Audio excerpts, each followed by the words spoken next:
in this state, and another foot in the superconscious state, you just want to tell everybody about it because you want everybody to enjoy that, you know. Could you read that one again? Yes, it's reach the wonderland of consciousness. Reach the wonderland. How are you going to reach it? Can anyone tell me how to reach the wonderland of consciousness? Meditate. Meditation. What? Through meditation. Yeah, absolutely. All you have to do is repeat your mantra and one day it'll happen. In distant travels, you learn about yourself. Which self? Whichever self you want to. What? Whichever self you want to learn about yourself. Which self do you think they're talking about here? The higher self. Annie?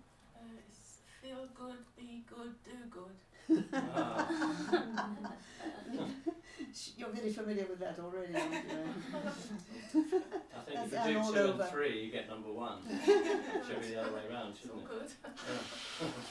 Lots of good. Mine says act, don't react. Isn't it amazing how apt every little message is? It's amazing, it's magic. Act. Don't react. Easier said than done, isn't it? For today, I think. How many of you have reached the stage of non-reaction? Oh, God. Do you still react? Still react, yeah. Do you do? Yes.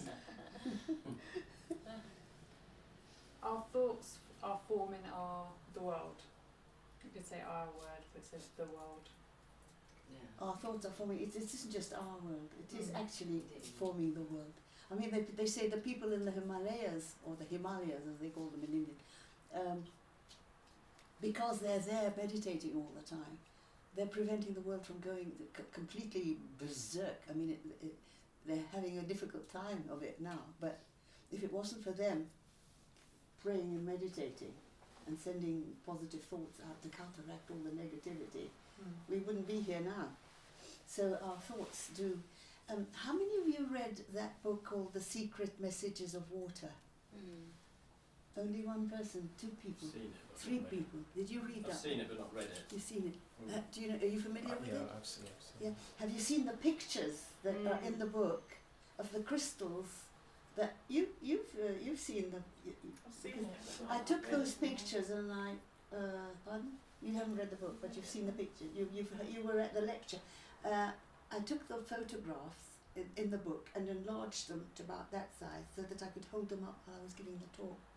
You see, to show them, it wasn't even spoken out loud. There were little slips of paper that these people wrote and put them near the bottle or the bowl of water that they were photographing with Kirlian photography. And like the water crystals, I didn't know there were water crystals like there are snowflakes. They're also hexagonal. And they're beautiful. They're unbelievable. You can see they're not snowflakes, they're not as chiseled. They're sort of slightly more fluid. But when they wrote the word love, the crystal was complete.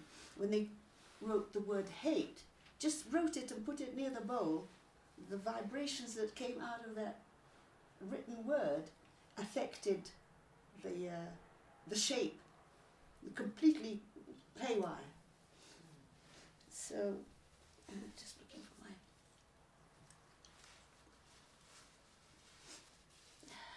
It's a bit fresh in here, isn't it? Now, the thing is that if the written word has that effect, you can imagine what our words, what effect our words have, and our thoughts. Our thoughts are also sending out vibes all the time. And people, we're all made of 75% of our body is water. So I can hug you as much as I like, and I can tell you how wonderful you are as much as I like. If in my mind, if in my heart I didn't, you'd feel it. You say, I don't know why, but that's what it is. That's our thoughts do change the world, do influence the world. Yeah, it's almost unbelievable. It really is magic. I mean, if you think about it. I'll bring that book and I'll bring the thing next time. I almost brought them today and I thought, well, it might not Shall I try arrive. and look? I've got the book in in there somewhere. Have you Oh, got in the it? break. During I'll the have a break, look. if you could, Yeah. and then they could look at those pictures, the people who haven't seen them would be interested. Oh, I didn't read mine. Sorry. I've got two. Which one shall I take? The one in the right hand or the one in the left hand? You decide. Huh? You decide. See yourself in the mirror of grace. Because we tend, if we're on the spiritual path and we know what's demanded of us, we tend to see how short we really are of the ideal. The ideal is a completely selfless, egoless person, a person who doesn't react, acts but does not react, a person who's never annoyed by anyone. We see really, if we're honest, how short we are of it, and we judge ourselves more harshly than God actually is going to judge us, because He's full of grace. He's just full of love. He actually doesn't see our faults. If we can't get into the superconscious state where God lives, it's not because He wants us out, it's because it's an impossibility to enter into perfection if we are imperfect. We hold the key. It's not Him telling us to go out. So when you think of yourself and you see your faults and you recognize, not faults, it's anything that separates us, prevents us from becoming one with God. It's not a fault, it's a lack. So instead of judging ourselves harshly, see ourselves as God sees us in the mirror of grace. That's a really nice message. Well, I hope you enjoyed that. Yeah. Thank you.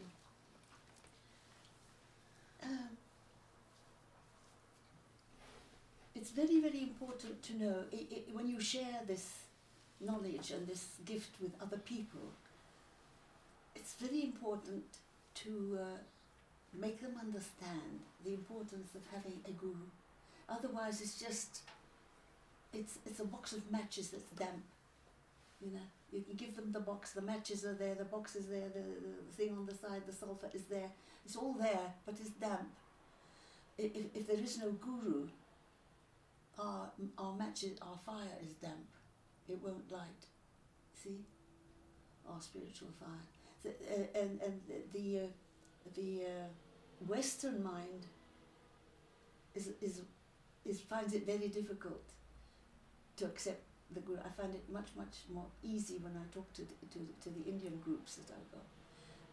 Much easier. They immediately, oh, here's the guru. Immediately, they're just ready. They understand the principle with their mother's milk, even if they haven't started meditating or anything. It's an accepted fact. We did talk about that before, but you'll find that sometimes you hear the same things over and over again, or you read the same things in different books, the same things over and over again, and each time you get a different message, although it's the same set of words. Now, we asked. It wasn't here. It was last Saturday in the other group, wasn't it, Annie? When they started saying, well, why can I not just contact God without the mediator, without the guru, without the Christ? They were Christians, and so Christ was a guru, was a God-realized guru. That's what they are, and they all eventually demonstrate the same powers that we haven't got. When we reach guruship, we begin to have supernatural powers that the ordinary man in the street hasn't got. But we are all programmed. We're all. I always say we're caterpillars. Every caterpillar, big, small, fat, thin, ugly, beautiful, all are programmed to become butterflies. We've all got that. So what meditation does is helps us to unfold this programming that's within each of us. You know, it's all there. It's all there. It's just for us to reach into and develop, each according to our desire, the strength of the desire. Can't you see? The more single-minded, the more of a fanatic you are, the more likely you're going to get there. You know, really, you have to become God intoxicated. That you have to realize that really and truly, there's nothing else that matters more in this world than achieving our butterflyhood, really. You've got to release, you've got to go into that cocoon. You know, when I was a child, I had a shoe box in boarding school, and it was my pet box. It had little silkworms in it. I bought a piece of cardboard that size with several little eggs, about 100 little eggs, black eggs, like little black dots. And then they'd come out, they were tiny little, like threads, like little black threads. And they kept growing and growing. You had to give them mulberry leaves. And there were a lot of mulberries in Cyprus where I lived. And of course you change the leaves for them every day, etc. And then you watch them growing until they reach about the size of your little finger. Almost the same sort of shape. And then they start, when the time comes, it's all inbuilt in them. I don't know how they know when, but they do. And they start bringing this silk thread out of their mouth. And they build a cocoon around themselves. Now in that cocoon, you can't breathe, they can't move, there's no air, there's no food, they're dead, they're buried alive. And then, if you leave them alone for 21 days, out comes this wonderful little white butterfly. I opened one once, and it was like a burnt almond inside. It wasn't I expected to see a worm curled up inside, but it wasn't. It was like a burnt almond. And then I left the others alone, and they came out as white moths, white silkworm moths. So that's when my 17-year-olds that I had to teach religion to in the secondary modern school told me that they couldn't believe that there was a life after death, that they found it very difficult. I gave them this example. And I said, just look at that caterpillar. It went into its grave, into its own tomb for 21 days, and when the metamorphosis, the change happened, it's ingrained, it's inbuilt there, whether they wanted to be butterflies or not. It's inbuilt. So inbuilt in each one of us is this liberated spirit. Very recently, I went into one of those states, which are now very few and far between. I mean, it's been like several years since I've had any experience. They say when the honeymoon is over, you don't get all these experiences, but at the start, I suppose, it's just to keep us encouraged. I had them every other day, like they were 2 a penny. Every so often I'd be up there, but it gave you an inkling as to what it's going to be like. But very recently, 2 or 3 weeks ago, I had another one of those, and I said, "Oh, at last!" St. John of the Cross had this experience. He went into the higher states at the beginning of his spiritual journey, and he talked and walked with God, and he saw Christ and was blissed out all the time. Then suddenly it all stopped, and all his poems, which are gathered in the book called The Dark Night of the Soul, he's lamenting. He didn't understand. There was nobody there to tell him, that this was going to happen, and that it's. But the Guru says, look, if you come across the dark night of the soul when all these experiences stop, it's like being in a train going through a tunnel. You stop seeing the beautiful scenery outside, but that doesn't mean that the train has stopped. You see, if you just go on meditating, you go on with your practice, even if you don't see all these beautiful lights and shapes and sounds and all that, smells. I mean, the inner senses are fabulous. I mean, if they were at work all the time, you wouldn't be able to perform any functions in the physical world. That one night, you've heard me talk about the cosmic orgasm.